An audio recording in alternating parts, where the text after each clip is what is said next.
అన్నమయ్య జిల్లా కేవీపల్లె మండలంలో ఏనుగుల గుంపు సంచారం రైతులను తీవ్రమైన ఆందోళనకు గురిచేస్తోంది.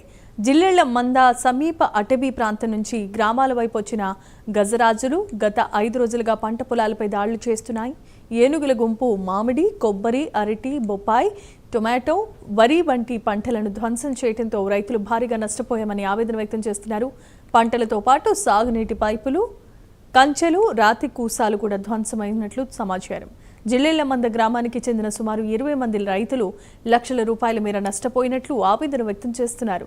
రాత్రి వేళ్లలో పొలాల వద్దకు వెళ్లేందుకు భయపడుతున్నామని, ఏనుగుల సంచారాన్ని నియంత్రించేందుకు అటవీ శాఖ అధికారులు తక్షణ చర్యలు చేపట్టాలని, నష్టపోయిన రైతులకు ప్రభుత్వమే పరిహారం అందించాల్సిందిగా బాధిత రైతులు కోరుతున్నారు.